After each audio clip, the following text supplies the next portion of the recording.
Look on my works, ye mighty, and despair. Nothing beside remains.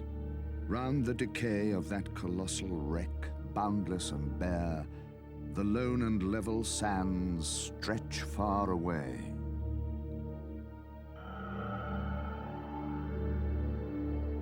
The Roman city of Palmyra had once been a vital staging post along the old Silk Route, carrying goods from the fabled lands of the Orient to the Mediterranean coast and on to Europe. But when the caravans ceased, so Palmyra died. Today, there is a new source of wealth in the desert, transforming the whole dynamic of production for the modern state of Syria.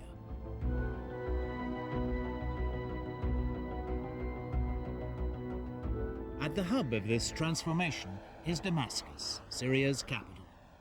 Described as the oldest continuously inhabited city in the world, it was once the seat of caliphs whose Islamic empire reached from Spain to the borders of China.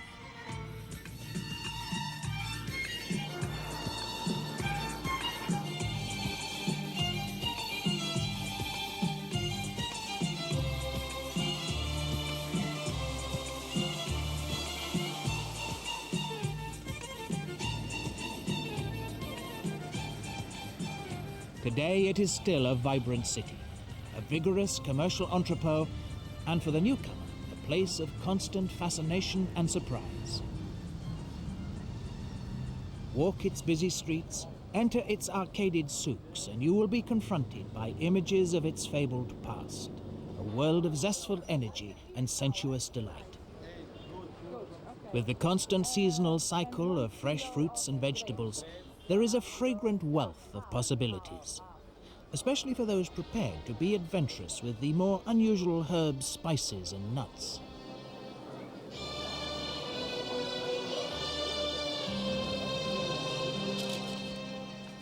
And then there are the various luxury goods, like Graui's famous chocolates. Locally made, they've been sold for many years in the exclusive shops of London and Paris. Then perhaps step inside from the street and savor the special taste and texture of Bakdash's traditional ice cream, a texture created by this time-honored process.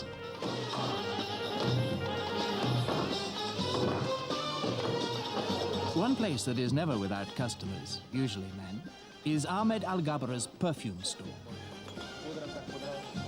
For a fraction of the price of the original, he will make you his own Chanel No. 5 or Saint Laurent's Rive Gauche.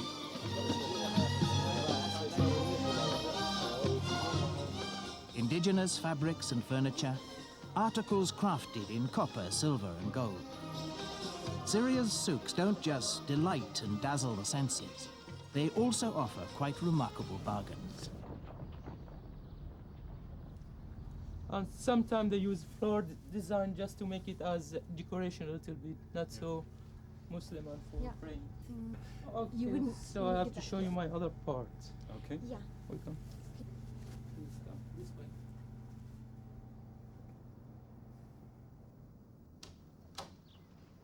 Both in the souk and in the old city of Damascus, good antiques and many beautiful things can be found. Although it must be remembered, anything over a certain age has to be cleared for export with the Department of Antiquities. Georges Nassan is now retired. He's the oldest surviving member of a family dynasty that has dealt in and collected antiques for over 300 years. Today, the business is managed by his sons. Adjoining this cool and tranquil courtyard is a treasure house of antiques. In addition, the family has a factory making damask cloth and wooden mosaic work for which Damascus is renowned. Although they operate on a smaller scale these days, it's difficult to get the craftsmen, they still maintain the exacting standards of a less hurried society.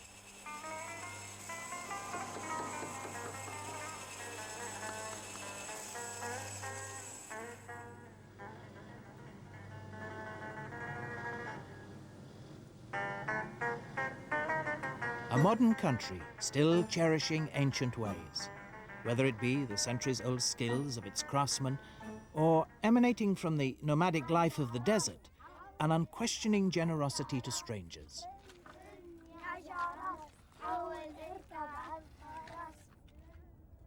About an hour's drive from Damascus is the invigorating coolness of the Bludan Hills.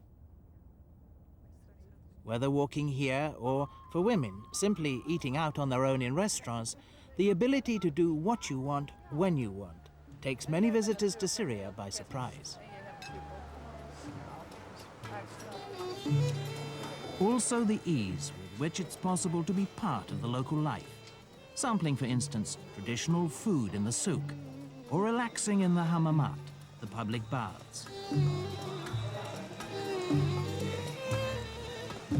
For those with the spirit to explore, Damascus does not disappoint.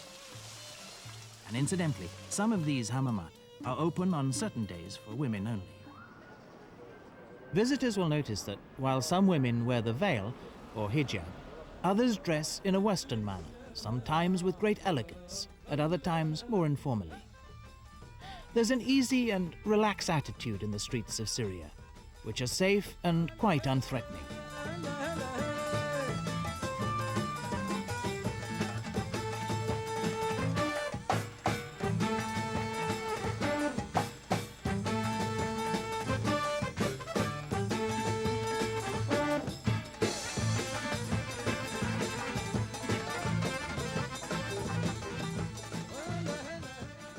For the people in the small towns and villages, and those in nomadic encampments along the desert highways, trucks like these are potent symbols of change. Because to travel anywhere in Syria today is to be confronted by the juxtaposition of the old and the new, of a modern state emerging from out of a biblical landscape.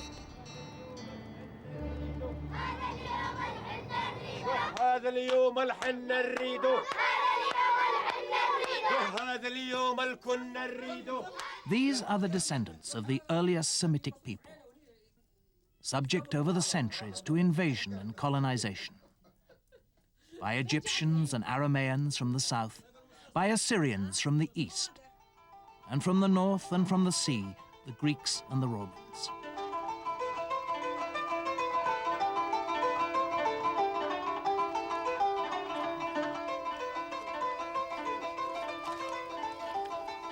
Syria is at the heart of the Fertile Crescent, a land that knew the first settled agriculture, the first cities, the first written language, and the first alphabet. From Bedouin farmers in their beehive homes near Aleppo, to those who live along the banks of the Euphrates, old patterns of life endure, giving people a sense of assurance and continuity.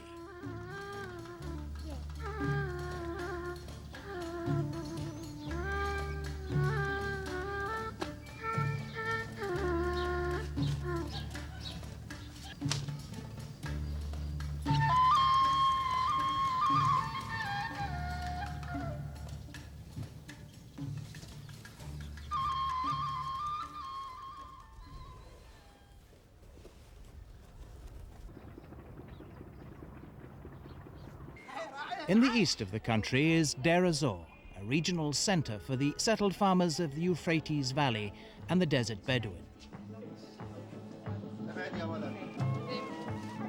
It is a city by no means bereft of either comfort or conveniences. Spaciously set out along the banks of the Euphrates, it has a certain style and character of its own.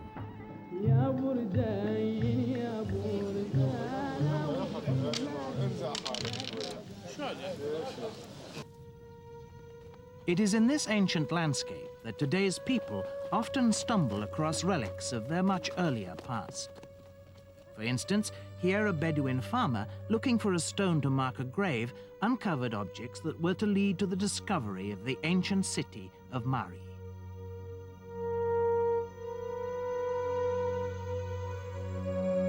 Walking around these mud-walled rooms, buried by the winds and detritus of time, one could be forgiven for wondering what really had been here nearly 5,000 years ago, until you see the magnificence of their artifacts.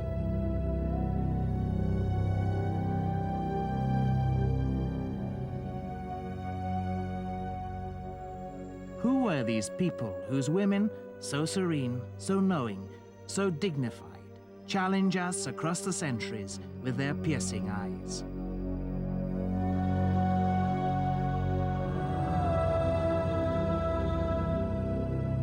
A 1,000 years later, there emerged the Kingdom of Ugarit.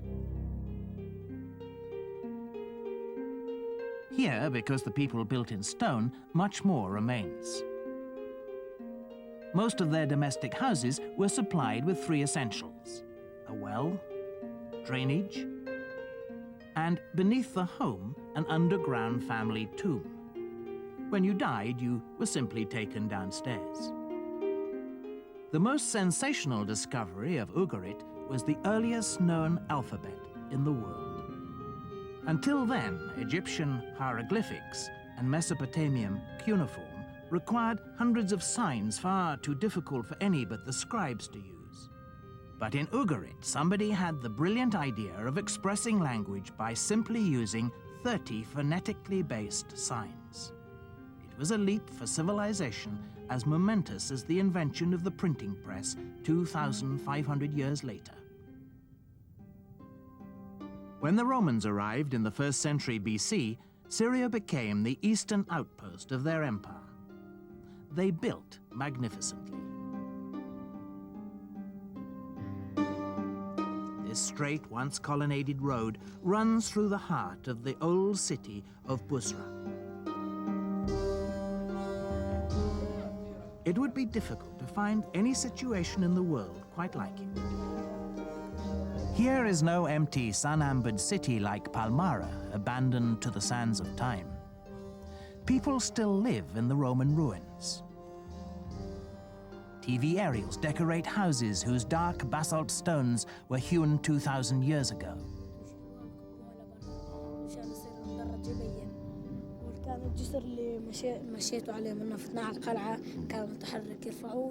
Mohammed El Muqdad is 12 years old.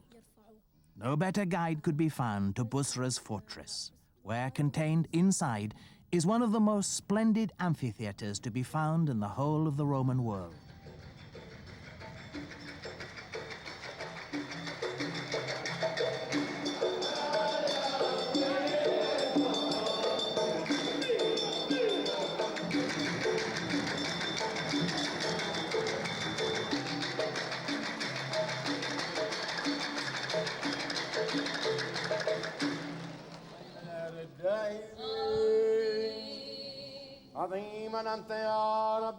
It's easy to overlook in this predominantly Muslim country that over 1/10 of its people are Christian.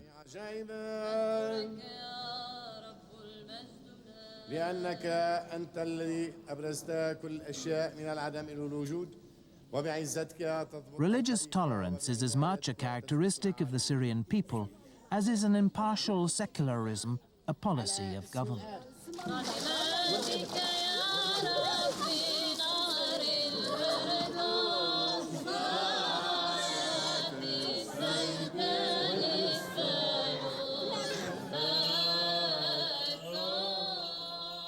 Maybe it has to do with the memory of one of the great religious persecutors of all time, Saul of Tarsus, who on his way to Damascus to torture some more Christians, received his blinding vision. In Damascus today, there is still a small Franciscan chapel built on the site of the house of Ananias, the Christianized Jew, who, when Saul of Tarsus, later to become St. Paul, was converted, kept him in hiding and was given power to return his sight. Syria certainly has had its share of saints in the early years of Christianity. Malula, a short distance north of Damascus, grew up around the fame of St. Tekla, a woman recluse who retired to live in a damp cave, whose dripping waters are believed to this day to have great healing powers. Malula is one of the 3 villages in the world whose people still speak as their first language Aramaic, the language of Jesus. Et c'est vraiment très émouvant si on a la possibilité d'entendre une maman parler à bébé en araméen. Comme la relation bébé-maman n'a pas changé depuis les temps préhistoriques, ils se disent toujours les mêmes petits mots. Immédiatement, vous pensez à Marie parlant à Jésus.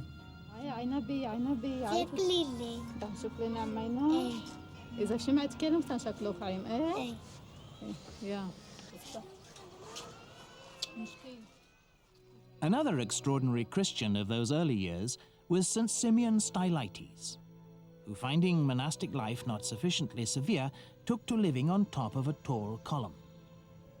For the last 36 years of his life, his only change of residence was to live on ever taller columns, the last being, so they say, 50 feet high. Although today, all that is left of it is this ball-shaped remnant. Such was the eagerness of pilgrims to have a memento. And when he died, they built around his austere column a most splendid basilica. Finished in the late 5th century, it was for a time the largest, most famous edifice in Christendom. At the beginning of the 7th century, out of the deserts of Arabia, a new faith emerged.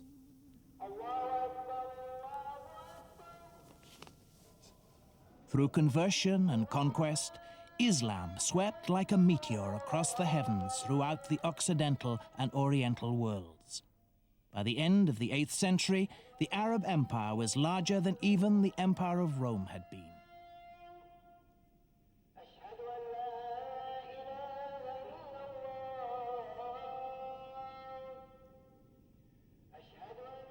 It was the Umayyad Caliph, Walid, who in 705 built this, the great mosque of Damascus.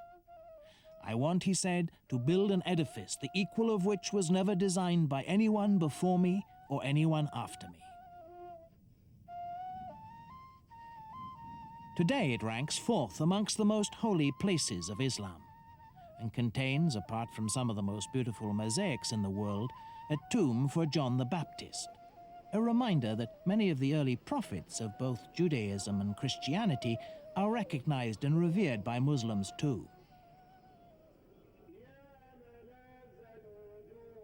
Arabic now became the official language of government.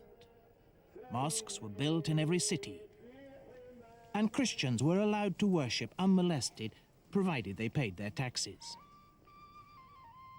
Until the year 1000 AD, this powerful Muslim empire surpassed in civilization anything in Western Europe, still a battleground of raiding clans.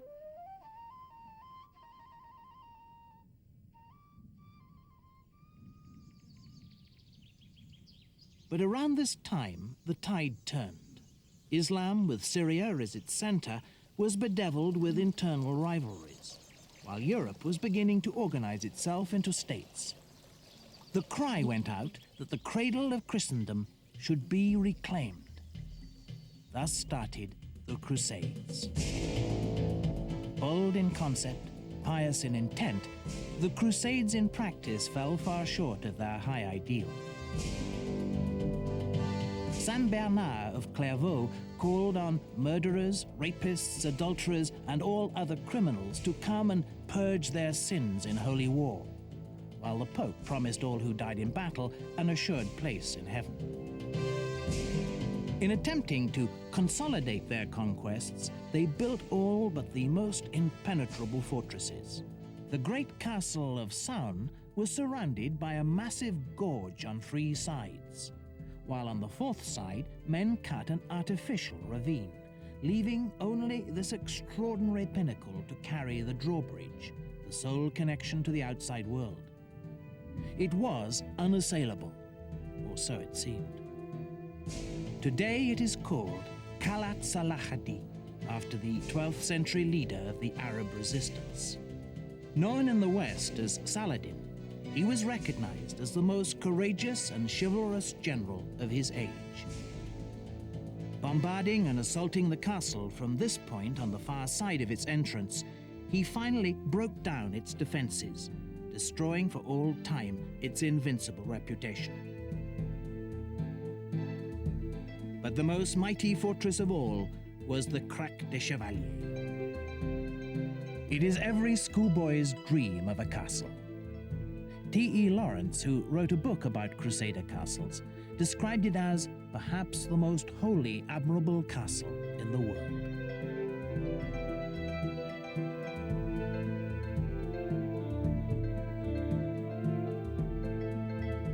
It defied capture for 100 years, but even it succumbed in the end, in 1271, after a mere 5 weeks' siege. In the 16th century, and for 400 years, Syria became part of the Ottoman Empire.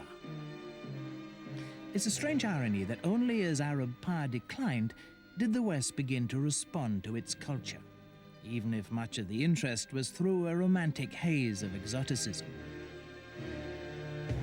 While Victorian ladies made intrepid journeys to its wilder shores, there was a blossoming of scholarship, an attempt to re-evaluate events much distorted by the legacy of the Crusades.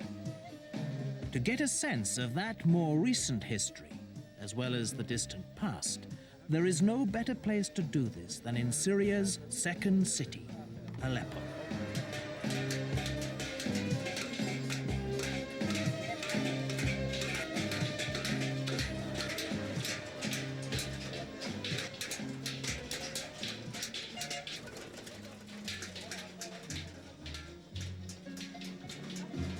Aleppo and Damascus were capitals of once separate and rival kingdoms. The Aleppines still feel their distinctiveness. I suppose the people of Aleppo, the Aleppians, reflect all this in their habits, their customs, the way they live, their eating habits. Armen Mazloumian is the present patron of the Baron Hotel.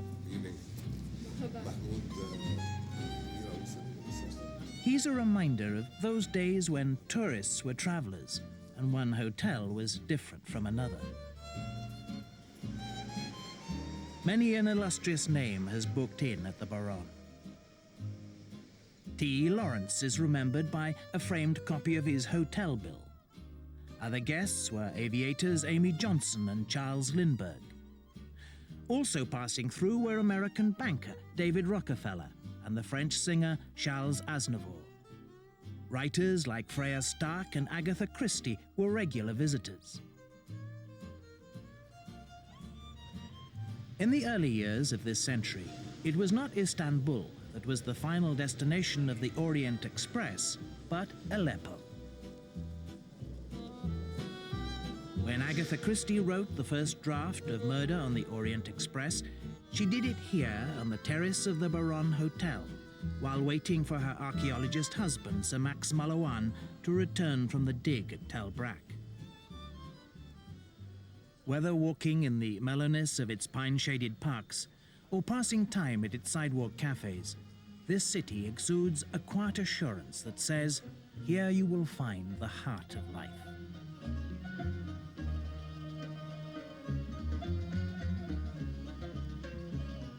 And why not? This was once the great trading crossroads of the Oriental world.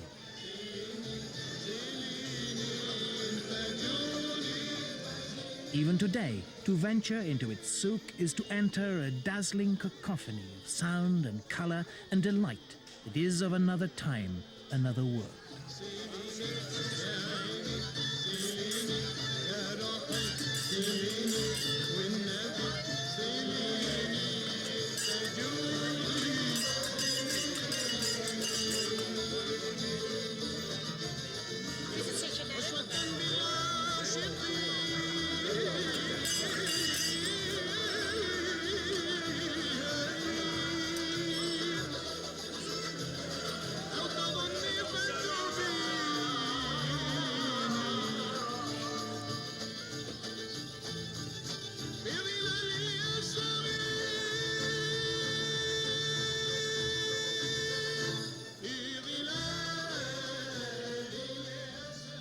And behind all this, secluded and discreet, are the old khans or caravanserai. once home to foreign traders and their country's consular officials from all Europe. Here they lived and entertained in great splendor in this much fabled far distant city they call Aleppo.